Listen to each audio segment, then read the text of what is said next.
자, 우리는 이제 그 이름도 익숙한 누구셔요? 너희 혹시 그런 말 들어봤어? 북소월 남모걸. 아, 진짜? 앞에 봐요. 북에는 김소월 시인이 있다면 남쪽에는 누구야? 내가 모걸이라 그러지 않았어? 박모걸 시인이 있어요. 되게 유명한 시인이에요, 이 사람도. 그래서 약간 이런 식으로 말이 있을 만큼 너무나도 우리 문학사에 큰 영향력이 있는 김소월 시인의 시. 근데 너희 김소월 시인의 시, 우리한테 익숙한 시가 뭐가 있지? 일단 진달래꽃. 근데 진달래꽃이, 그 진달래꽃 시가 들어있는 시집의 이름이 진달래꽃이야. 시집의 이름 자체도. 근데 그 시집에 이 작품도 들어있어. 너희 이거 말고 아는 작품 하나 더 있지 않아? 가는 길. 그립다 말을 할까 한이 그리워. 엄마, 진짜 이렇게 기억 안 난다고? 앞가물 뒷가물 흐르는 물은 어서 따라오라고 따라가자고 흘러도 연달아 흐릅디다려. 아니야, 니네 책에 제일 1단원에 있어. 그 2학년 1학기 문학할 때. 왜냐면 김소월 시인의 시 그렇게 니네가 한번 배웠었거든. 그 시랑 좀 비슷해요. 근데 우리 김소월에 대한 특징을 조금 얘기 한번 해볼까? 김소월 시인은 우리나라 전통의 정서가 뭐라고? 아이, 내가 맨날 그러냐. 우리나라 전통의 정서. 그렇지, 한은 언제 생긴다 그랬지? 하고 싶은데 못할 때. 그래서 맞아, 아쉬울 때 생겨. 만나고 싶은데 못 만날 때. 가고 싶은데 못 갈 때. 좀 우리 일반적으로는 먹고 싶은데 먹을 게 없어. 너무 가난해. 그런데 우리가 한이 생긴다라고 얘기했죠. 그래서 하고 싶은데 못하는 게 우리나라는 너무 많았어, 여태까지. 그래서 우리나라 전통의 정서는 뭐다? 한. 이 한을 두 글자로 하면 뭐예요? 뭘까? 체념. 체념. 아, 미안해. 내가 잘못했어. 자, 체념. 우리 이 한의 정서는 두 글자로 체념이야. 정서로 표현하면. 이 체념이 고전시가에서 뭐로 드러나지? 어찌하냐라고 드러나. 내가 이걸 뭘 하고 싶은데 어찌하냐. 너 오늘 못 간다? 너 가고 싶지, 집에? 너 못 가? 이거 한이 생겨. 왜? 어쩔 수 없이 남아야 되거든. 그래서 우리 고전 시간에서는 어찌할꼬, 어찌하랴 이런 데서 공무도화가 배웠었죠. 가신님을 어이할꼬, 뭐야, 그 임을 만나고 싶지만 만날 수 없어. 내가 어쩔 수 없다라는 체념이거든요. 이렇게 우리나라 김소월 현대시인임에도 불구하고 이별의 전통을 계승하면서 우리가 한의 정서를 많이 누렸어요. 근데 너희가 익숙한 건 진달래꽃이기 때문에 아마도 임에 대한 부재에 대한 게 조금 익숙할 것 같아. 우리 김소월 하면은 산무라고 얘기를 해요. 이건 진짜 어떤 국어 선생님들 얘기할 수밖에 없어. 김소월 시인 얘기할 때. 산무. 수업했지? 학교에서. 모른 척 하지 마. 수업했지? 쟤도 은근히 산무 하셨을 것 같은데? 이건 국어 선생님이랑 무조건 할 거야. 김소월 시인은 뭐가 없냐? 일단 임이 없어. 너희 대표적으로 얘기하는 진달래꽃 봐봐. 임이 있어, 없어? 임이 역겨워서 간대잖아, 얘들아. 그치? 그러니까 임도 없어요, 얘들아. 그리고 또 하나, 했어? 네. 자, 임이 없어요. 그 다음에 얘는 집도 없어요. 그리고 오늘 우리 시에서는요, 길이 없어요. 이렇게 얘기해, 얘들아. 그래서 산무의 대표 시인이다라고 얘기해. 뭐가 다 없어. 그래서 한이 생기는 거야. 자, 그러면 한의 정서를, 이거 우리나라 전통의 정서 아니에요? 그치? 그래서 이 김소월 씨는요, 우리나라가 왜 이렇게 대표적인 작가라고 얘기를 하냐면 전통의 정서를 노래했는데요. 전통의 율격도 따르고 있어요. 몇 음보? 3음보 율격. 3음보는 사실 민요에 많이 쓰이는 율격이야. 그러니까 이 사람은 잘 봐. 한이라는 내용에다가 3음보라는 뭐까지? 형식까지 아주 조화롭게 우리나라의 전통적인 것들을 잘 표현한 사람인 거야, 얘들아. 그래서 우리가 빠짐없이 배우는 작가이기도 하고요. 그리고 여기에 들어가 있는 이유도 그것 때문이야. 내용과 형식의 조화를 잘 맞춘 시기 때문에. 이해되니? 특히 이 삼음보라는 형식을요, 그냥 밍밍하게 배치한 게 아니야. 어떻게? 약간 변주를 통해서 호흡을 조절합니다. 우리 그래서 그거 있었잖아. 그립다 말을 할까 한이 그리워. 야, 지금 이 행에다가 그립다 말을 할까 한이 그리워. 사문보를 배치했단 말이야. 왜 이렇게 하는 거야? 야, 그립다 말을 할까 한이 그리워 하면은 쭉 읽게 돼 사람이. 근데 시를 읽을 때 이렇게 다음 줄로 행간이 넘어가면 어떻게 됩니까? 그립다 말을 할까 하니까 더 그립다. 이해돼요? 한 템포 어떻게 되는 거야? 여기서 쉬었다가 읽게 돼. 이 행간의 호흡을 느리게 조절한다라는 거는요. 정서, 특히 망설임의 정서를 막 그 시가 너희 시험범위였는데 요 시가 표현 방법이 똑같아 얘들아. 김소월 씨는요. 이걸 되게 잘 이용해. 진달래꽃 얘기해봐. 나보기가 역겨워 가실 때에는 몇은 뭐야? 하나, 둘, 삼은 뭐야, 얘들아? 지금 이 행에 걸쳐서 삼은보를 표현하고 있거든? 요 시도 마찬가지야. 선생님 지금 이미 파란색으로 나눠놨어요. 형식부터 얘기합니다. 어제도 하룻밤 나그네집에. 사실 여기서 조금 숨겨진 게 뭐냐면 7호조의 음수율을 가지고 있다라고 얘기하기도 합니다. 7호조의 음수율은 뭐야? 글자 수. 우리 방금 한 거 우리 이거 가는 길이거든요? 가는 길 세볼까? 뭐였지? 그립다, 말을 할까? 몇 글자야, 얘들아? 7글자. 한이 그리워, 5글자. 삼은보의 7호조 율격 가지고 있죠. 진달래꽃 한번 얘기해 볼까요? 나보기가 역겨워, 7글자. 가실 때에는 5글자. 삼은보의 7호조 음수율을 잘 가지고 있어. 근데 사실 이거는 김소월 시인의 스승이었던 김억이 그랬어. 근데 우리가 이제 대표적인 작가로 김억보다는 이제 김소월을 좀 배우다 보니까 이걸 이제 김소월 시인의 특징으로 잡고는 있습니다, 얘들아. 근데 오늘 배우는 요 시는 7호조의 음수율이라는 말을 하기가 조금 애매하긴 해. 왜? 한두 글자가 조금 안 맞아. 근데 한두 글자 안 맞아도 괜찮습니다. 알겠죠? 자, 봐봐. 어제도 하룻밤 나그네 집에 이렇게 되는 거야.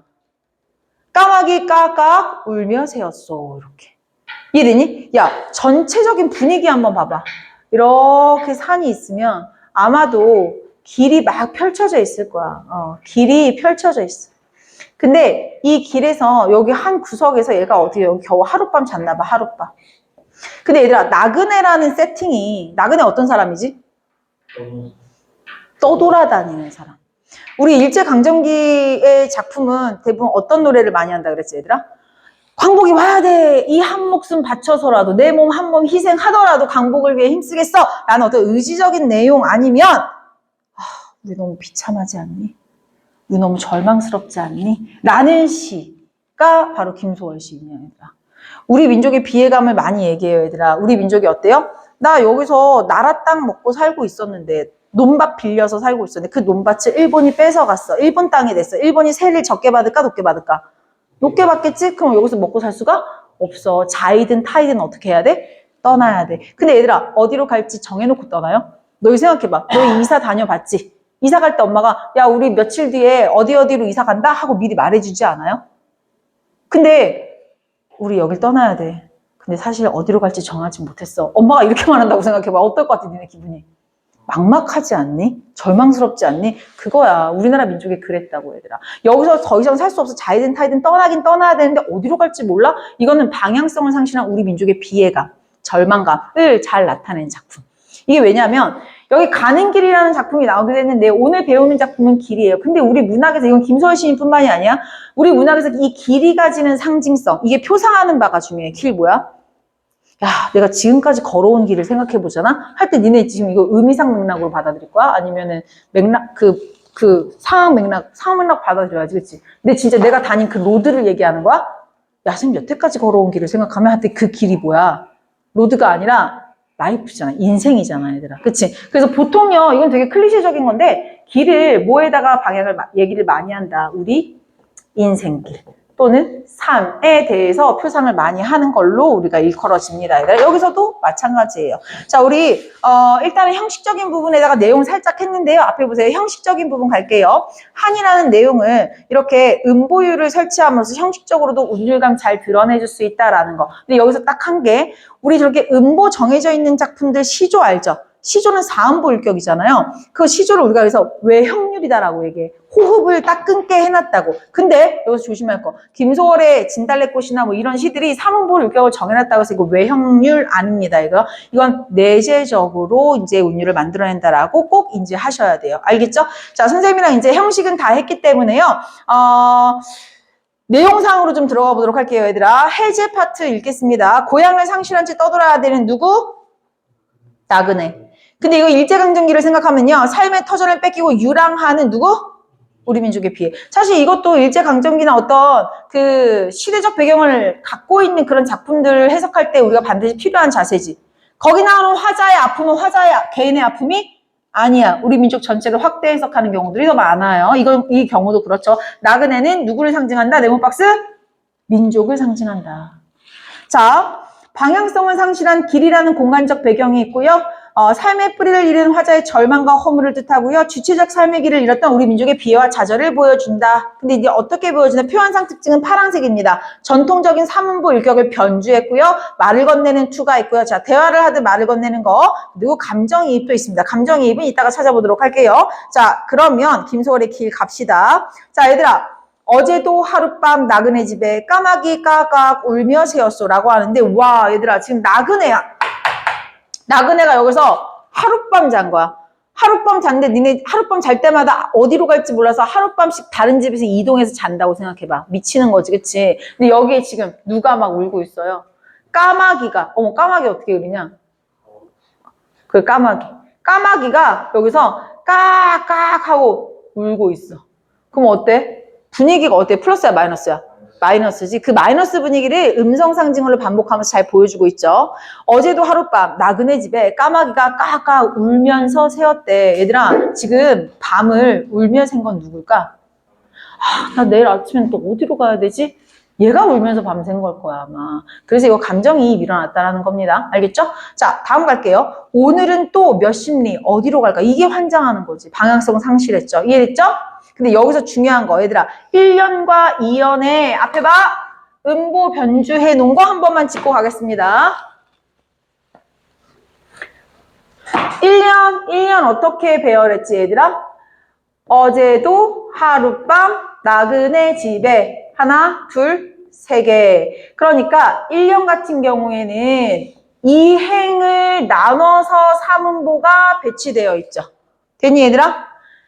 까마귀, 가아, 울며 새었소. 요거는 뭐라고 얘기할 수 있니?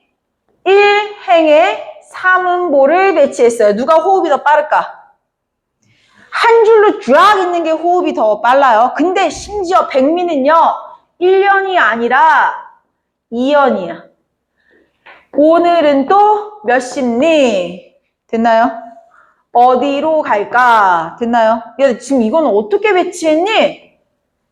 3행에 3음보. 얘들아, 우리 근데 문학적으로 3행에 3음보라고 얘기하지 않아. 뭐라고 얘기해볼까, 얘들아? 1행에 몇 음보라고 할 수 있어?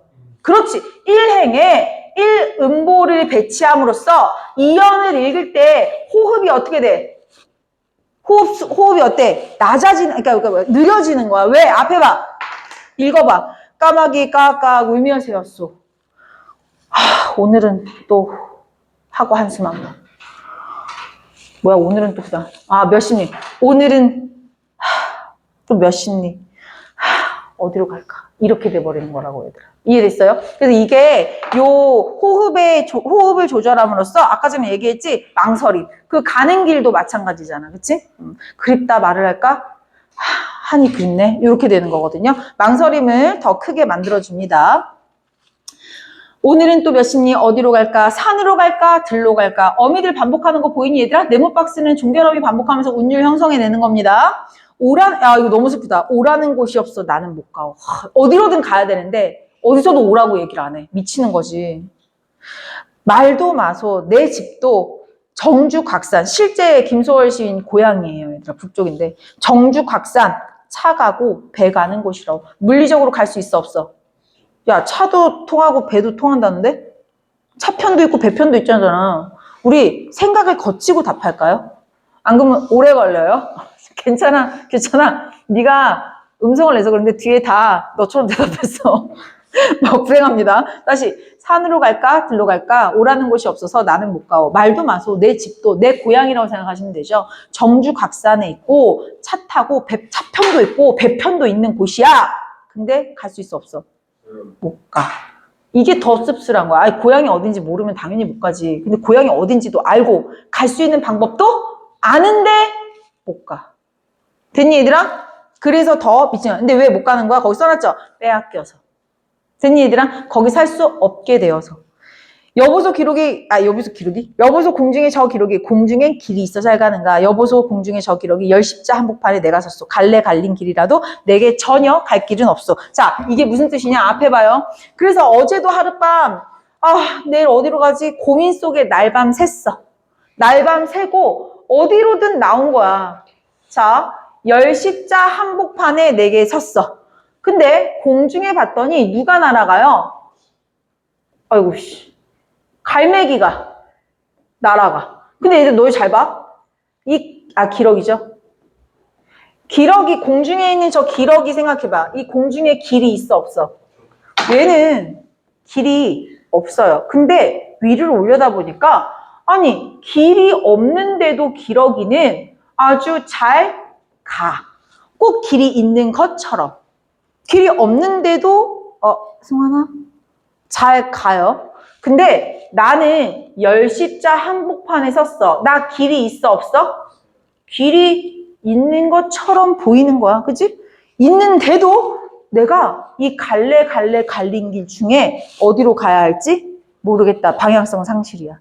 내 인생에서 뭘 선택해야 옳은 건지 나 모르겠어 라고 얘기하는 거거든요. 되게 비참한 거지. 앞에 봐요. 기러기랑 화자가 어떤 상태입니까? 객관적 상관물이지. 그지? 왜? 기러기는 길이 없는데도 방향성을 잃지 않았어. 하지만 나는 길이 있는데도 어때요? 길이 없는 거야. 이해돼요? 무슨 얘기인지? 그래서 방향성을 상실했다라고 얘기하는 겁니다. 인생에서 어느 선택을 해야 될지. 얼마나 비참하니, 얘들아. 이해되니? 자, 그러면 선생님이랑 다시 갈게요. 여보소, 공중에 저 기러기, 공중엔 길이 있어, 잘 가. 근데 여보소 하고 불렀단 말이야. 이거 말을 건네는 두 이해되죠? 거기 말건투가 안 써있어, 선생님 써. 근데 얘들아, 말투가 다 말건투야, 지금. 선생님 네모박스 친 것들. 여보소, 공중에 저 기러기, 공중엔 길이 있어, 잘 가는가? 근데 나는 열십자 한복판에 서 있는데도 전혀 갈 길이 없다. 노란색만 읽으면 연결 쫙 될 거예요, 얘들아. 이해됐나요? 자, 그러면 내용은 다 했고요. 선생님이랑 표현상 특징 몇 개만 더 짚도록 할게요, 얘들아. 일단 파란색만 보시면 돼요. 1년과 2년의 사문부 변주한 거는 얘기했으니까 이제 없애고 네모박스만 좀 볼게요. 네모박스 말을 건네는 투 써놨네요, 얘들아. 그리고 종결어미 반복하면서 리듬감 살리는 거 소, 그 다음에 오를 반복하고 있죠. 또 하나 갈까도 반복하고 있습니다. 또 하나 자, 왼쪽에 보시면 여보소 공중에 저 기러기 시행도 반복하고 있습니다. 자, 그리고 또 하나 갈래 갈린 길 할 때 기역, 리을, 운을 반복하고 있습니다. 이런 거는요, 동일한 단어를 중첩했다라고 표현을 바꿔서 낼 수도 있어요. 여기까지 내용 이해됐니? 자, 표현상 특징까지 다 마쳤고요. 선생님이랑 이제 문제만 풀도록 할게요. 자, 문제로 갑시다. 자, 1번 가겠습니다. 1번에서 우리가 읽어야 되는 부분들만 좀 읽어볼까요? 자, 반복이나 다양한 변주들을 통해서 내적 규범. 잘 봐. 이거 외형률이다, 내재율이다. 내재율이다. 내적 규범을 창출한다. 호흡의 속도와 길이를 조절하는 율격이 있고요. 종결어미 표현을 다양화합니다. 여기 우리 다 지금 파란색으로 체크해놨습니다. 자, 그런데 나 요거 문제를 한번 볼 필요 있어요. 자, 밑줄 친 것과 물결 친 것이 있어요. 밑줄 친 거는 우리가 OX를 판단해야 하지만 물결 친 것은 판단하지 않아도 된다라고 얘기했습니다. 그냥 따라오는 효과. 자, 원래는 이선지가 개념 파트라서 이렇게 친절한 거야. 괄호 부분이 원래는 있어야 돼, 없어야 돼? 원래 이거 없어야 예쁜 선지야. 불친절한 선지라고. 이런 것들을 원래 니네가 찾아야 돼, 괄호 부분을. 예를 들면 괄호 부분 빼고 읽어볼까? 호흡을 니네 본래 시험에서는 이렇게 나올 거야. 괄호 빼고 나올 거야. 괄호 빼고 한번 읽어보도록 할게요. 호흡을 조절하며 리듬감을 형성하고 있다. 맞아, 틀려? 맞지? 근데 그 호흡 조절하는 부분이 특히 어디야? 그냥 다야. 1년도 그렇고요. 2년도 그렇고요. 이해됐니? 자, 그 다음에 2번 읽어볼게요. 시행의 길이를 각 연마다 다양하게 변주한 건 내적 규범 맞고요. 자, 오와소, 종결어미. 원래 오와소도 안 줘야 돼. 종결어미 반복해서 말하는 형식을 드러냈다. 근데 반복이라는 건 리듬감인 거죠. 이해됐나요? 자, 그 다음에 4번 갈게요. 의문형 종결어미를 통해서 정서를 부각하는 건 맞아. 왜? 뭔가 말투를 평서문으로 안 하고 종결어미를 한번 바꿨다라는 건 강조하고 싶은 거거든요. 근데 그걸 통해서 율격, 의문형 방식을 한다고 해서 율격이 생겨? 어떻게 하면 율격이 생길까? 의문형 형식을 반복하면 생기는 거야. 요런 것들. 자, 그 다음에 5번 갈게요. 동일한 단어를 중첩한 음성 상징어가 뭐예요? 까까? 갈래갈래. 됐나요, 얘들아? 네. 여기서 얘들아 하나 짚고 넘어갈 거. 까까 음성 상징어 맞아, 아니야? 맞아요. 맞지? 갈래갈래는? 맞아요. 맞다고 해야겠지. 근데 순간적으로 너한테 판단하라 그러면 갈래갈래만 있었다고 생각해봐. 이거 음성 상징어라고 니네 생각할 수 있겠어? 의태야, 의성이야? 의태가 되겠지, 그치? 자, 대상 맞죠? 감각적으로 형성한 거, 시점이 드러나는 거 맞는데, 여기서도 포인트. 예를 들어 선지 읽을 때, 내가 지금 판단해야 되는 포인트를 지금 몇 군데다가 뒀어요? 2군데다가 뒀죠? 동일한 단어를 중첩한 음성 상징어, 그리고 요거, 대상에다가 네모 박수 쳐봐. 학교에서 선지 만들 때 제일 잘 쓰는 게 이거야. 다 맞는 말인데, 대상을 화자라고 바꿔놔. 근데 너희가 그런 포인트를 꼭 놓쳐. 또는 화자인데 대상이라고 바꿔놔. 꼭 놓쳐. 딱 2글자 때문에 틀린 선지가 만들어질 수도 있는 거야, 얘들아. 이해돼요? 이런 것들 뭐에 대해서 판단할 때 저게 지금 화자에 대한 설명이야? 대상에 대한 설명이야? 이 대상의 그 주체와 객체를 반드시 잘 구분해내야 돼, 선지 읽을 때. 우리가 내용을 몰라서 시험을 틀리진 않아요. 선지를 개떡같이 읽어서 틀리는 거야, 얘들아. 이해됐니? 네, 요렇게 가시면 2번 문제로 빨리 넘어가겠습니다. 자, 노란색 친 것만 읽도록 할게요. 길은요, 인생이나 운명의 행로를 의미합니다. 길은 끝없이 이어지는 나그네의 여정이고요. 일제강점기 고단한 현실을 살아가며 고향에는 가지 못하는 유랑민의 삶을 표현합니다. 자, 밑줄 친 데만 읽어볼게요. 까마귀 가학가학은 불안한 심리. 이거 다 필기되어 있습니다. 3번.